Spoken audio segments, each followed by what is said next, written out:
Hello friends, I am भविष्यवेग from future is मो academy और आज का हमारा टॉपिक है what is contributory negligence. So let's start.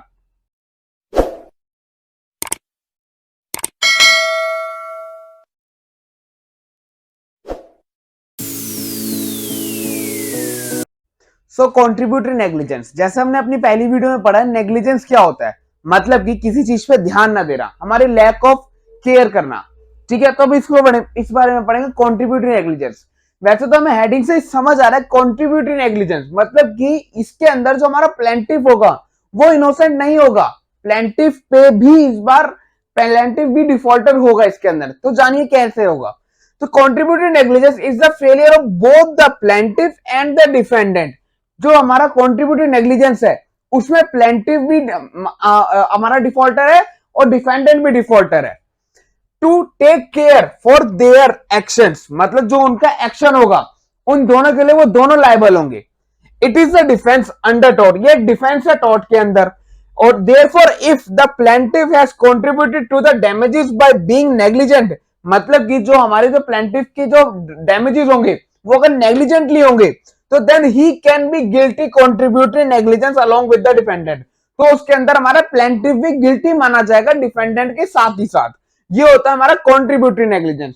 मतलब कि ये पूरी डेफिनेशन हमें ये समझा रही है जो हमारा कंट्रीब्यूटरी नेग्लिजेंस है उसमें हमारा डिफेंडेंट तो देखो लायबल होगा ही होगा, साथ में प्लेंटिफ भी हमारा लायबल होगा। इसमें प्लेंटिफ हमारा इनोसेंट नहीं होगा।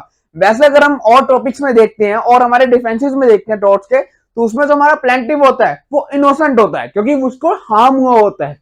इसमें जो हमारा प्लेंटिफ होगा वो भी अपनी नेग्लिजेंस की वजह से उसको हार्म हो रखा होगा, उसने भी कोई गलती करी है इसलिए उसको हार्म हुआ है। ये होता है हमारा कंट्रीब्यूटरी नेग्लिजेंस। तो इसका एक एग्जांपल पढ़ेंगे हम लोग। तो इसका एग्जांपल है, जैसे for example you are going to get some groceries for your mother. आप अपनी मम्मी के लिए ग्रोसरीज लेने जाते हो, ठीक है। In order to not get bored on the way you put on your headphones and keep walking to the grocery store. आप बोर हो रहे थे रास्ते में, आप बोर ना हो इसलिए आपने कानों में लीड लगा ली, हेडफोन लगा लिए, ठीक है। तो the grocery store is on the other side of the road, और जो ग्रोसरी स्टोर था रोड पार करके था। तो you keep walking and then suddenly decided to cross the road. आप चलते चलते और आपने एकदम सोचा चले यार मैं रोड पार कर लेता हूं, ठीक है। तो the car coming from the other side वो driven rashly and you died. You did not bother to look at the vehicle passing by through crossing the road. और वहां से एक कार तेजी से आ रही थी, चाहे वो तेजी से आ रही थी, रैशली आ रही थी, लेकिन आपने भी तो रोड एकदम क्रॉस कर ली, ठीक है। और आपने ध्यान भी नहीं दिया कि कार तेजी से आ रही है क्योंकि आपके कानों पे तो भैया हेडफोन लगे थे। You get hit by the car, और आपको कार से हिट हो गए, आप इंजर्ड हो गए। You file a suit against the car person for the being negligent on the road. Will your claim succeed?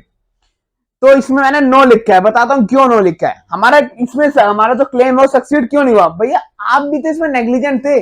अगर ये एक्सीडेंट होता ही नहीं अगर आपने हेडफोन्स नहीं लगाए होते, आप अपना ध्यान से रोड पार करते। अगर आप एक चलो आपने हेडफोन्स भी लगा रखे थे लेकिन आपने एकदम सडनली रोड पार करी, सडनली रोड पार करने के पहले ही वो रैशली गाड़ी चलाता हुआ आ रहा था, उस चक्कर में आप दोनों का वो हो गया, डैमेज हो गया, मतलब आपका डैमेज हो गया, दोनों क्लैश हो गए, ठीक है। तो उस क्लैश के चक्कर में एक तो वो नेग्लिजेंट था, एक आप नेग्लिजेंट थे। हमारा प्लेंटिव भी इसके अंदर नेग्लिजेंट कर रहा है, नेग्लिजेंस कर रहा है हमारा प्लेंटिव भी, इसलिए इसके अंदर आपको डैमेजेस नहीं मिलेंगे। क्यों नहीं मिलेंगे? इसी वजह से नहीं मिलेंगे क्योंकि आपने भी नेग्लिजेंस करी है। अगर इसमें इसने ना हेडफोन्स लगाए होते और ये ढंग से रोड पार करता तो इसे जरूर मिलते डैमेजेस, इसके सारे इसको सारे रिकवर होते इसके क्लेम। इसी वजह से इसके अंदर जो इसने सूट फाइल करा ये सक्सीड नहीं कर पाया। ये होता हमारा कॉन्ट्रीब्यूटरी नेग्लिजेंस। तो इसी का एक केस भी पढ़ेंगे हम, बटरफील्ड वर्सेस फॉरेस्टर 1809। ये भी हमारे एग्जांपल में मिलता जुलता थोड़ा सा केस है, तो पढ़िए जानते हैं हम क्या है। और wrongfully obstructed a road by placing a pole across it। एक पोल बन जाता है, मतलब एक wrongfully पोल बन जाता है एक रोड पे, रोड की तरफ, ठीक है। तो उसमें हमारा जो बी है वो आता है अपने घोड़े के साथ, तेजी से आ रहा होता है घोड़े के साथ। अब B came along that road, उस रोड पे आता है riding his horse at such an excessive speed that he was overthrown by the pole and injured. वो अपने घोड़े के साथ तेजी से आ रहा होता है, घोड़े पे राइड करते हुए अपना आराम से, वही पूरा काउबॉय की तरह, ठीक है, आराम से ऐश करता हुआ आ रहा होता है और सीधा वो पोल पे जाके इंजर्ड हो जाता है, उसे चोट लग जाती है, ठीक है। उसे चोट लगने से there was sufficient daylight to see the obstruction at a distance of 100 yard.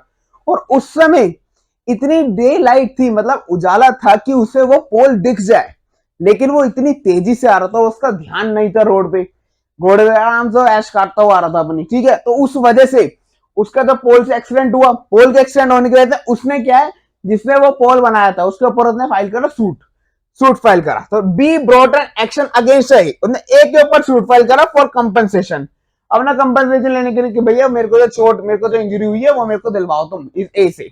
तो it was held that A was not liable दो देयर वाज ए नेग्लिजेंस, ए की गलती थी, ए की नेग्लिजेंस थी वो पोल बनाना, लेकिन ए फिर भी लाइबल नहीं हुआ। क्यों लाइबल नहीं हुआ? Because but B could have avoided the accident by taking due care of himself, क्योंकि बी जो था वो अपना ध्यान रख सकता था, इसके अंदर वो अपना ध्यान अपनी ड्यू केयर रख सकता था, जिससे ये एक्सीडेंट हो ना सके। इसके अंदर बी की भी गलती है, क्योंकि अगर वो इतनी तेज घोड़ा चला के नहीं आ रहा होता और इतनी डे लाइट थी, इतना उजाला था कि वो उस पोल को देख सके, उससे रोक सके पहले ही अपने घोड़े को, लेकिन वो नहीं रोक पाया, उन्हें ध्यान ही नहीं दिया, वो खुद ही नेग्लिजेंस कर रहा था, नेग्लिजेंटली चला रहा था। तो इसी वजह से the court held that if he had used ordinary care he must have seen the obstruction, so the accident appear have to be happen entirely due to the on fault, इसलिए उसके अपनी गलती की वजह से ये एक्सीडेंट हुआ है, और ए नेग्लिजेंस होके भी, ए की नेग्लिजेंस होके भी ए को कंपनसेशन नहीं देना पड़ा बी को। ये होता है हमारा कॉन्ट्रीब्यूटरी नेग्लिजेंस। सो आज की वीडियो हम इसे यहीं खत्म करेंगे, अगली वीडियो में हम पढ़ेंगे कॉन्ट्रीब्यूटरी नेग्लिजेंस के रूल्स के बारे में। So thank you so much. If you like my video, subscribe our channel and don't forget to press the bell icon. और अगर आपको ऑनलाइन या ऑफलाइन क्लासेस चाहिए तो आप नीचे दिए कॉन्टैक्ट नंबर पर कॉल कर सकते हो, और अगर आपको ऑनलाइन नोट्स चाहिए तो आप हमें इंस्टाग्राम, फेसबुक, टेलीग्राम पे मैसेज कर सकते हो। Thank you.